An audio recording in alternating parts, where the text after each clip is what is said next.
10-20 വർഷമായിട്ട് ഒരേ സ്ഥലത്ത് തന്നെ MLA ആയിട്ട് തുടരുക എന്നൊക്കെ പറയുമ്പോഴത്തേക്കിനും അത് ശരിക്കും വലിയൊരു അച്ചീവ്മെൻ്റ് തന്നെയാണ്. നമുക്കറിയാമല്ലോ, കേരളത്തിലെ പല ആൾക്കാർക്കും അത്തരത്തിലുള്ള മണ്ഡലങ്ങളുണ്ട്.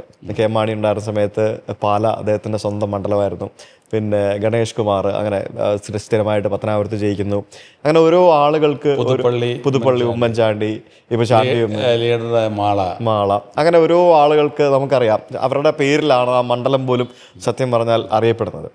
അപ്പോൾ അത് ശരിക്കും വണ്ടൂരിലെ ജനങ്ങൾക്ക് താങ്കളോടുള്ളൊരു വിശ്വാസമാണോ, അതോ താങ്കൾ വണ്ടൂരിന് വേണ്ടി അല്ലെങ്കിൽ വണ്ടൂരിലെ ജനങ്ങൾക്ക് വേണ്ടി അത്രയ്ക്ക് ജനകീയനായിട്ട് പ്രവർത്തിക്കുന്നതുകൊണ്ടാണോ? എന്താണ് അതിനകത്തൊരു വിലയിരുത്തൽ നടത്തേണ്ടത് ഞാൻ നടത്തുന്ന എനിക്ക് പറയാൻ കഴിയില്ല. പക്ഷേ രണ്ട് കാര്യങ്ങൾ അതിനകത്തുണ്ട്. ഒന്ന്, ഈ മണ്ഡലം UDFൻ്റെ വളരെ സ്ട്രോങ് ആയിട്ടുള്ള ഒരു മണ്ഡലമാണ്.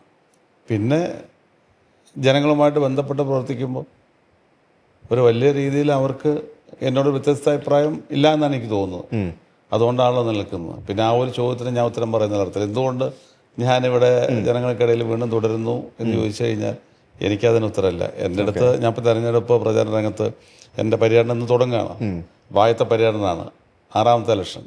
ആദ്യത്തെ ദിവസം ഞാൻ വാച്ച് ചെയ്യായിരുന്നു ഞാൻ എന്താണ് ആളുകളുടെ ഇടയിലെ റെസ്പോൺസ്, അവരെങ്ങനെയാണ് ആണെന്ന്. പക്ഷെ വളരെ സ്നേഹത്തിലാണ് അവർ എൻ്റെ അടുത്ത് പെരുമാറുന്നത്. അവർക്കിടയിൽ ഒരാൾ എന്നുള്ള രീതിയിൽ തന്നെയാണ്. അതെനിക്കൊരു വല്ലാത്ത ഊർജ്ജമാണ്. വണ്ടൂരിനെ സംബന്ധിച്ചിടത്തോളം എനിക്ക് ഒരിക്കലും മറക്കാൻ പറ്റാത്ത, അല്ലെങ്കിൽ എൻ്റെ ജീവിതത്തെ ഇങ്ങനെ രൂപപ്പെടുത്തിയെടുക്കുന്നതിൽ വണ്ടൂരിലെ ജനങ്ങൾ നൽകിയൊരു പിന്തുണ എന്ന് പറയുന്നത് വളരെ വളരെ വലുതാണ്. സിനിമ കാണാറുണ്ടോ? സിനിമ കാണാറെന്ന് വെച്ച് കഴിഞ്ഞാൽ എന്ത് പ്രയാസം ഉണ്ടെങ്കിലും ഞാൻ ഇപ്പോൾ കാണുന്നതിൻ്റെ എണ്ണം കുറഞ്ഞിട്ടുണ്ട്. പക്ഷെ സിനിമ കാണും. സിനിമ കാണാതിരിക്കാൻ പറ്റില്ല. കാരണം തിയേറ്ററിൽ പോയി കാണോ? തിയേറ്ററിൽ പോയി കാണാറുണ്ട്. വീട്ടിൽ നിന്നും കാണും, തിയേറ്ററിൽ പോയി കാണും. എനിക്ക് തോന്നുന്നു മമ്മൂട്ടിയുടെ ലാസ്റ്റ് സിനിമ ഞാൻ തിയേറ്ററിൽ പോയാണ് കണ്ടത്. കളങ്കാവൽ എന്നുള്ള സിനിമ ഞാൻ തിയേറ്ററിൽ പോയിട്ടാണ് കണ്ടത്. ഞാൻ ഇത്തരം കാര്യങ്ങൾ എൻ്റേതായ കാര്യങ്ങളിൽ സമയം കണ്ടെത്താൻ ശ്രമിക്കാറുണ്ട് ജീവിതത്തിൽ. അപ്പോൾ സിനിമ കാണുക എന്നുള്ളത് എൻ്റെയൊക്കെ ചെറുപ്പത്തിലെ സിനിമ എന്ന് പറയുന്നത് അത്രമാത്രം എല്ലാ വെള്ളിയാഴ്ചകളിലും പോയി സിനിമ കാണും. വെള്ളിയാഴ്ചയാണെന്നൊക്കെ സിനിമ മാറുന്ന സിനിമ തമിഴായാലും ഹിന്ദി ആയാലും മലയാളമായാലും ഒക്കെ കാണുക എന്നുള്ളത് ഒരു സ്വഭാവമായിരുന്നു.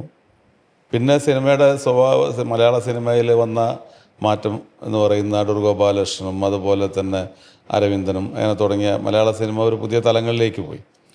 അപ്പോഴും ഞാൻ ആ സിനിമയുടെ ഭാഗമായിട്ട് ഞാൻ മാറിയിട്ടുണ്ട്. അത്തരം സിനിമകൾ കാണുന്നത് എനിക്കിഷ്ടമായിരുന്നു. സിനിമയിൽ നല്ല സുഹൃത്തുക്കളുണ്ടോ? അങ്ങനെ പരിചയമുള്ള ഒരുപാട് പേരുണ്ട്. സൗഹൃദം അങ്ങനെ നിരന്തരമായിട്ടുള്ളതല്ല. അറിയാം, പലരെ അറിയാം. ഓക്കെ.